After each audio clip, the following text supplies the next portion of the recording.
महाअष्टमी के शुभ अवसर पर जब पूरे घर में पूजा की तैयारियां चल रही हैं और चारों ओर भक्ति और उल्लास का वातावरण बना हुआ है, तब इसी बीच साजिशों और झूठ का जाल भी बुना जा रहा है।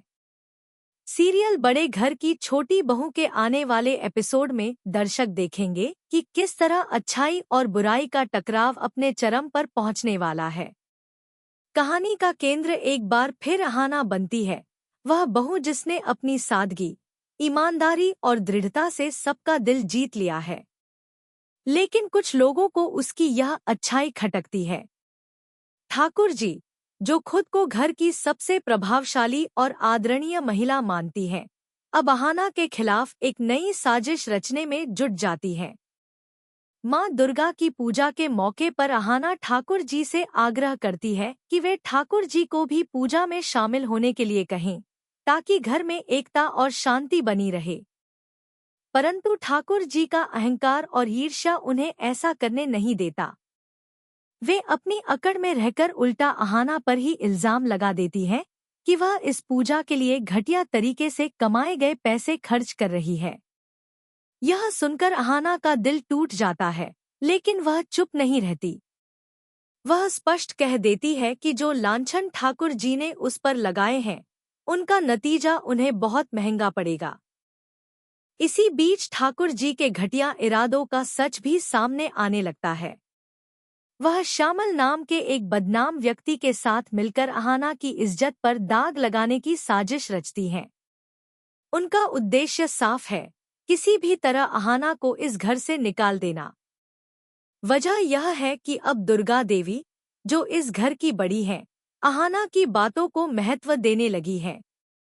अहाना की राय पर ही अब घर के बड़े फैसले लिए जा रहे हैं। दुर्गा देवी के शब्दों में भी अब अहाना की झलक दिखने लगी है और ठाकुर जी को यह बात किसी भी हाल में स्वीकार नहीं। उनके लिए यह एक चुनौती बन चुकी है कि अहाना को गिराए बिना वे अपनी स्थिति मजबूत नहीं कर सकती। दूसरी तरफ पोल्टू, जो घर का चालाक और लालची सदस्य है, भी अपनी छोटी-मोटी साजिशों से बाज नहीं आता।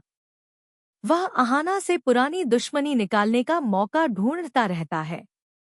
महाअष्टमी के दिन जब सभी कन्याओं के लिए भोग तैयार किया जा रहा होता है, तो पोल्टू की नीच हरकत सामने आती है। वह चुपके से भोग चुरा लेता है ताकि मोहल्ले की महिलाओं के सामने अहाना की बेइज्जती हो सके। उसका मकसद यही होता है कि सबको लगे कि अहाना ने पूजा का अपमान किया है और इससे दुर्गा देवी का गुस्सा उस पर टूट पड़े। जब मोहल्ले की महिलाएं भोग के इंतजार में बेचैन होकर दुर्गा देवी से पूछती है, आखिर भोग कब आएगा, तब दुर्गा देवी खुद जाकर अहाना से सवाल करती हैं। अहाना परेशान होकर बताती है कि भोग चोरी हो गया है और उसे समझ नहीं आ रहा कि किसने और क्यों ऐसा किया। यह सुनकर दुर्गा देवी का चेहरा सख्त हो जाता है और मोहल्ले की निगाहें भी अहाना पर उठने लगती हैं। अहाना समझ जाती है कि अगर उसने तुरंत कुछ नहीं किया तो उसकी और उसकी सास की इज्जत मिट्टी में मिल जाएगी। वह अपने तीनों दीदियों के साथ मिलकर तुरंत भोग का इंतजाम करती है। चाहे जितनी भी मुश्किल हो, वह हिम्मत नहीं हारती और अंततः समय पर भोग तैयार कर मोहल्ले की महिलाओं को देती है। सब उसकी मेहनत और ईमानदारी की सराहना करते हैं। मगर पोल्टू की चाल यहीं से उल्टी पड़ जाती है, क्योंकि जब उसने भोग चोरी किया था, तब मिट्टी नाम की एक लड़की पूजा स्थल पर अपने फोन से वीडियो बना रही थी।